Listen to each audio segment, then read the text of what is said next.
नमस्कार दोस्तों, आज हम सॉल्व करेंगे टाटा एस गोल्ड का प्रॉब्लम। और इसमें आप देख सकते हैं कि 3 लाइट जल रहे हैं। एक रीजनरेशन लाइट, एक चेक लैम्प ब्लिंक कर रहे हैं और तीसरा ओबीडी लाइट है। तो हमने स्कैनर कनेक्ट किया और जब फॉल्ट कोड देखा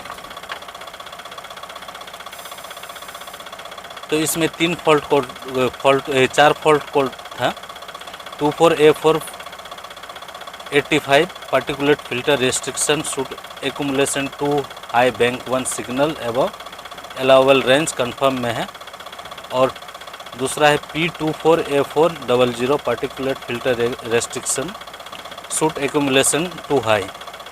और तीसरा power mode switch no load error, वो भी कंफर्म में है, लेकिन इस गाड़ी में आपका पावर स्विच नहीं है। और चौथा जो है P20F400 reductant pressure to low, जो कि टेम्प्ररी में है। तो उसमें हो सकता है कि कहीं पाइप वगैरह खुल गया हो यूरिया का। तो सबसे पहले आपको क्या क्या चेक करना है,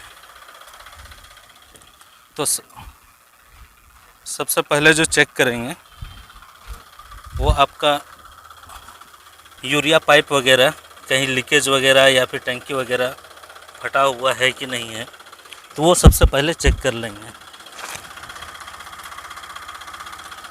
तो इसमें कहीं ऐसा नहीं है कहीं फटा वगैरह या यूरिया लीकेज वगैरह।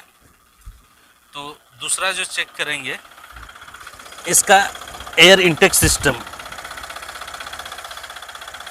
कहीं अगर एयर लीकेज होगा तो भी आपका सूट मास कम नहीं होगा, वो बढ़ते ही रहेगा। और तीसरा जो चेक करेंगे इसका एग्जॉस्ट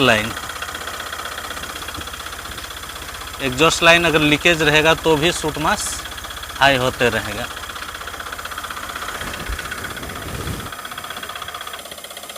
तो हमने सारा एग्जॉस्ट सिस्टम और इंटेक सिस्टम को अच्छे से चेक कर लिया, कहीं भी लीकेज नहीं है। अब हमें सिस्टम में क्या क्या चेक करना पड़ेगा वो मैं बता रहा हूँ। तो व्हीकल पैरामीटर में जाएंगे,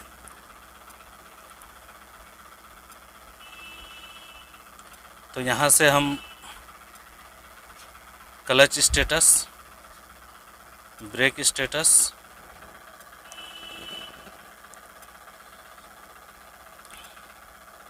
सूट मास चेक करेंगे कितना है,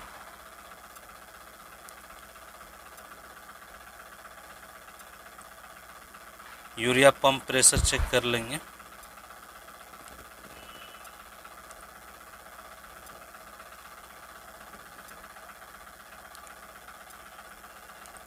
और यूरिया लेवल इन mm।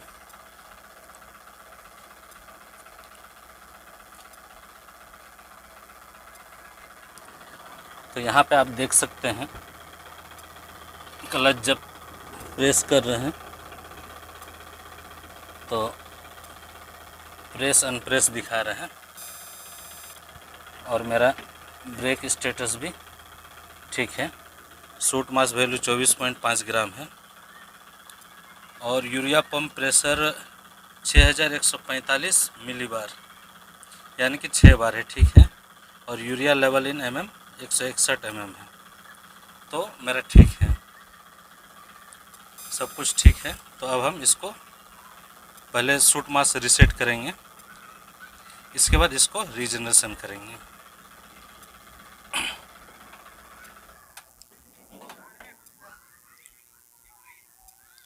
तो सूट मास रिसेट करने के लिए आपको रिप्लेसमेंट में जाना पड़ेगा। इसके बाद मैनुअल रिप्लेसमेंट, इसके बाद यहाँ कंपोनेंट में क्लिक करेंगे और DPF में जाएंगे। DPF सक्सेसफुल दिखा दिया। दूसरा जो करेंगे वो है पार्टिकुलेट फिल्टर। अगेन हम सूट मास चेक करेंगे। उसके लिए हमें व्हीकल पैरामीटर में जाना पड़ेगा।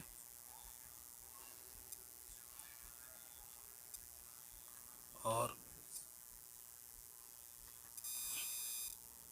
नीचे सूट मास से 23 ग्राम के आसपास आया, तो हम इसका रीजनरेशन कर सकते हैं।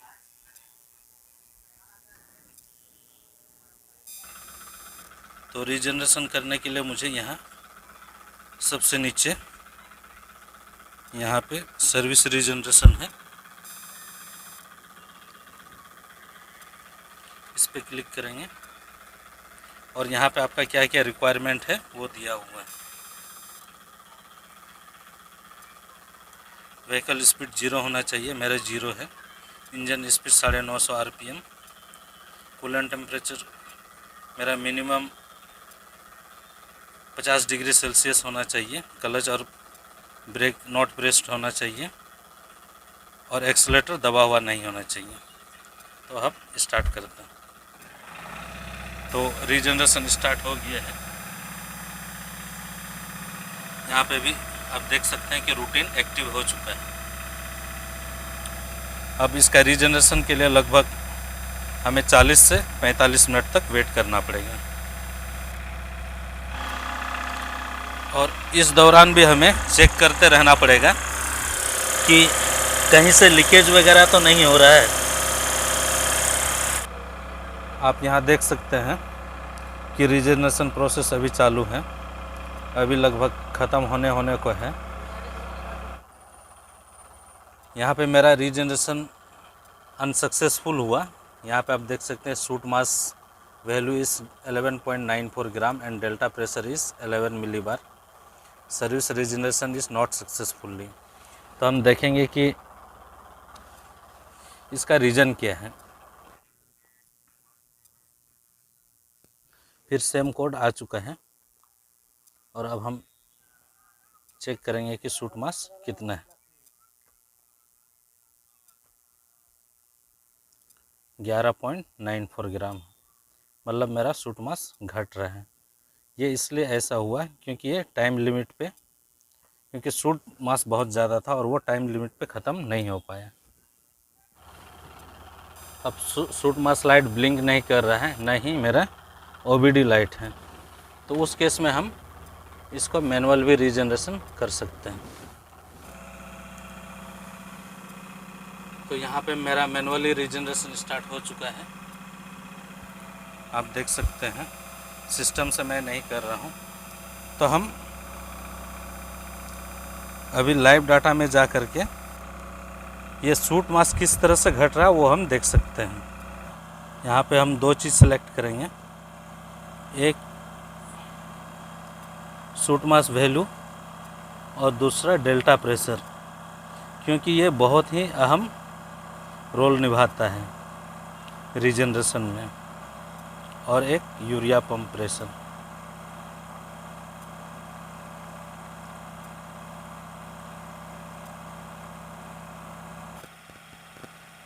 आप यहाँ देख सकते हैं मैंने मैनुअल रीजनरेशन लगा करके सूट मास का वैल्यू देख रहा हूँ 11.11, 11.08, 11.07, 11.03 और ये धीरे धीरे करके 3 ग्राम तक आना चाहिए। अगर 3 ग्राम तक आ जाए तो समझ लीजिए कि सर्विस मैनुअल रीजनरेशन सक्सेसफुल हो जाएगी। यहाँ आप देख सकते हैं कि रीजनरेशन करने के बाद भी सर्विस लाइट नहीं की है। तो उस केस में हमें क्या करना पड़ेगा, उस केस में हमें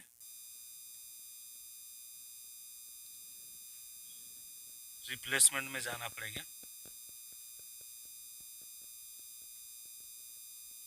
कंपोनेंट, इसके बाद यहाँ पे हमें फिर से DPF सेलेक्ट करना है और यहाँ पे DPF।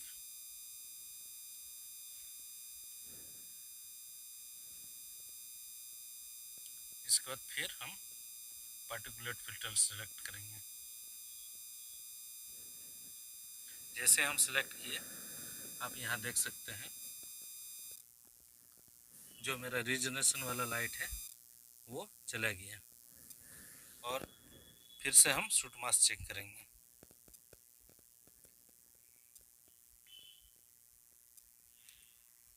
हम सेलेक्ट करेंगे शूट मास्क और डेल्टा वी प्रेशर। यहाँ आप देख सकते हैं कि शूट मास वैल्यू मेरा 2.25 ग्राम आ गया। तो इसका मतलब मेरा गाड़ी सक्सेस हो गई। और delta P pressure normal idol में 6 से 10, 11, 12, मैक्सिमम 13, 14 तक। अगर फुल रेस करेंगे तो मेरा 50 से ऊपर नहीं जाना चाहिए। तो आप समझ गए होंगे कि कैसे इसको रीजनरेशन करना है। Thank you.